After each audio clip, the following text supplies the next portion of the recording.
नमस्कार दोस्तों, जैसा कि आप सभी को जानकारी है कि सचिव सर ने विद्यालय आवंटन को लेकर समस्त बीएसए को समस्त बेसिक शिक्षा अधिकारी को निर्देश जारी कर दिए हैं कि 30 मई तक जो है आप मानव संपदा पोर्टल पर सभी रिक्त पदों का जो डेटा है वो हर हाल में फीड कर दें, क्योंकि 12,460 शिक्षक भर्ती में चयनित शिक्षकों का विद्यालय आवंटन का जो कार्य है वो माननीय सुप्रीम कोर्ट के आदेश के बाद होना तय हुआ है। तो यहाँ पर सोशल मीडिया पर देखिए तरह तरह की बातें की जा रही हैं, लोगों को जानकारी नहीं है। बहुत सारे लोग ये कह रहे हैं कि सचिव सर ने आदेश कर दिया है बीएसए को, ठीक है। और यहाँ पर एक चीज़ ये कही गई है, एक लाइन जोड़ी गई है कि अगर बीएसए रिक्त पदों का डेटा तय समय पर यानी कि 30 मई तक अपडेट नहीं करते हैं तो सारी जिम्मेवारी उनकी होगी। तो लोग क्या कह रहे हैं सोशल मीडिया पर कि बीएसए ने क्या किया है, बीएसए ने लेटर जारी कर दिया है बीआरसी को, ठीक है, बीआरसी को जारी कर दिया। तो उनका ये कहना है कि सचिव लेटर जारी कर रहे हैं बीएसए को, बीएसए जारी कर रहे हैं बीआरसी को। उनका कहने का मतलब ये है कि वो कह रहे हैं सभी लोग सोशल मीडिया पर कि ये लोग केवल लेटरबाजी कर रहे हैं, कोई डेटा फीड नहीं कर रहा है, सब लोग अपना पल्ला झाड़ रहे हैं, ये लोग समझ रहे हैं। जबकि ये लोग गलत समझ रहे हैं, गलत तरह से आपको जानकारी दी जाती है या तो आपको जानकारी है नहीं। देखिए, सचिव सर का काम है कि समस्त बीएसए अधिकारी को आदेश देना, सचिव सर ने आदेश दिया, ठीक है। अब यहाँ पर बीएसए ऑफिस में डेटा फीड नहीं होता, इस चीज़ की आपको जानकारी होनी चाहिए। और पूरे ज़िले में जितने भी स्कूल हैं, कहाँ पर पद रिक्त है कहाँ पर नहीं रिक्त है, ये डायरेक्ट बीएसए को नहीं पता होता है। बीएसए ऑफिस में ये अपडेट डायरेक्ट नहीं होती है। बीएसए ऑफिस जो है उनके ज़िले में जितने भी ब्लॉक होते हैं, जिसे आप बीआरसी समझते हैं ना, बीआरसी ब्लॉक, ठीक है, वहाँ पर बीआरसी बना होता है, तो वो आदेश उनको करते हैं। अब हर एक ब्लॉक में कितने स्कूल हैं और उस स्कूल में कितने बच्चे हैं, कितने शिक्षकों के पद रिक्त हैं, ये जानकारी बीआरसी को होती है अपने अपने ब्लॉक की, ठीक है। हर एक ज़िले में 4 ब्लॉक, 5 ब्लॉक, कहीं 10 ब्लॉक ऐसे होते हैं। तो हर एक ब्लॉक की जानकारी अपना अपना बीआरसी जो लोग अधिकारी होते हैं वहाँ पर वो रखते हैं, ठीक है, बीईओ वो लोग यहाँ पर रखते हैं। और वो जो डेटा है वो कलेक्ट करके बीएसए ऑफिस पहुँचाते हैं, फिर बीएसए ऑफिस से वो डेटा कलेक्ट होकर बेसिक शिक्षा सचिव सर के पास जाता है। तो इस तरह से 3 चरणों में यह प्रक्रिया पर होती है। यहाँ पर लेटरबाजी नहीं हो रही है, ये एक क्रम है। सचिव सर का क्रम है यहाँ पर बीएसए सर को आदेश करना, और बीएसए सर का क्रम है यहाँ पर बीआरसी में आदेश करना। तो ये एक क्रम से सब चीज़ें हो रही हैं। अब यहाँ पर बीआरसी के माध्यम से जो उनके ब्लॉक में जितने भी विद्यालय होंगे उनको पता होगा कि भाई हमारे ब्लॉक में इतने विद्यालय हैं और यहाँ शिक्षकों की कमी है, इतने शिक्षक हैं, इतने छात्र हैं। वो सारा डेटा वो उठाएंगे और वो उठाकर भेजेंगे बीएसए ऑफिस में, और बीएसए ऑफिस से वो डेटा उठाकर भेजा जाएगा सचिव सर को। तो इस प्रकार से ये प्रक्रिया चलती है, इसी प्रकार से ये प्रक्रिया होती है। इसलिए आप कंफ्यूज मत होइए। सोशल मीडिया पर आप लोगों को ये बताया जा रहा है कि यहाँ पर केवल लेटरबाजी हो रही है, बीएसए सर ने बीएसए को लेटर जारी किया, बीएसए अपना पल्ला झाड़कर बीआरसी को लेटर जारी किए, तो ऐसा कुछ नहीं है, समझ रहे हैं। ये एक प्रक्रिया है और आपका काम बहुत ही तेजी से चल रहा है, यानी कि 12,460 शिक्षक भर्ती में आवंटन का कार्य बहुत तेजी से चल रहा है। लेटर भी हम आपको दिखाएंगे।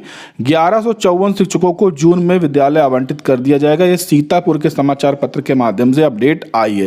यहाँ पर साफ तौर पर बताया गया है कि 30 मई तक हर हाल में जो डेटा है वो कलेक्ट कर लिया जाएगा, और डेटा कलेक्ट करने के बाद बीएसए को भेज दिया जाएगा, और बीएसए सर जो है सचिव सर को ये जो डेटा है वो भेज देंगे। और ग्रीष्मकालीन अवकाश में इसे पूरा करने का प्लान यहाँ पर किया गया। देखिए, शासन ने ग्रीष्मकालीन अवकाश में ही इसे पूरा करने का प्लान किया है, यानी कि ग्रीष्मकालीन अवकाश में ही विद्यालय आवंटित कर दिए जाएंगे।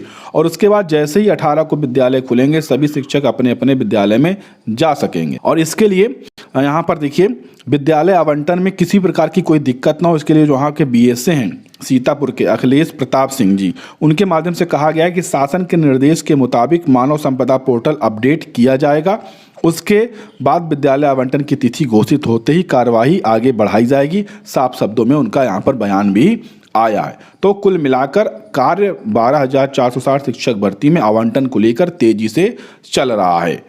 और अगर आप चैनल को सब्सक्राइब किए रहेंगे तो आप अफवाहों से बचेंगे और सच आप जान पाएंगे कि आखिर में सच क्या है, क्योंकि लोगों को जानकारी नहीं होती और लोग सोशल मीडिया पर वो अफवाह फैला देते हैं। इसी बीच में हम आपको आदेश दिखाने से पहले एक जानकारी और दे दें कि जो यहाँ पर आपका मेडिकल सर्टिफिकेट बना था, ठीक है, ज़्यादातर ज़िलों में मेडिकल सर्टिफिकेट बन गया था। तो मेडिकल सर्टिफिकेट जो बन गया था, अगर वो मेडिकल सर्टिफिकेट आपका बीएसए ऑफिस में जमा हो गया, क्योंकि कहीं कहीं ज़िलों में जमा हो गया है, तो आपको दूसरा बनवाने की ज़रूरत नहीं है। उसकी फ़ोटोकॉपी होगी, वही फ़ोटोकॉपी आपकी बीआरसी में जमा हो जाएगी। अगर जमा नहीं हुआ है, आपने उसी समय बनवा लिया था, तो वही मेडिकल सर्टिफिकेट अब जाकर वहाँ पर जमा हो जाएगा, नया बनवाने की ज़रूरत नहीं है।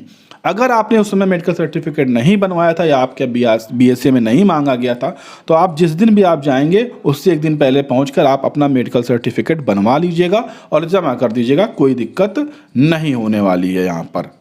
और इसी प्रकार से करेक्टर सर्टिफिकेट का भी है, 2 सर्टिफिकेट लगेंगे। अगर उस समय बने थे, अभी आपके 6 महीने नहीं हुए हैं तो वही लग जाएगा। अगर 6 महीने से ऊपर हो गए हैं तो आपको दोनों करेक्टर सर्टिफिकेट नए बनवाने पड़ेंगे। और अगर बनवाए थे आपने और जमा हो चुके हैं तो आपको दोबारा से नए बनवाने की ज़रूरत नहीं है। दोबारा से उनकी जो फोटोकॉपी है वही बीआरसी में जमा हो जाएगी। समझ रहे हैं, जिनके जमा हो गए हैं। तो ये अपडेट थी जो कि मैंने आपके साथ शेयर की। अब ये देखिए, 22/5/2024 को जिला बेसिक शिक्षा अधिकारी बलिया की तरफ से भी आदेश जारी किया गया है।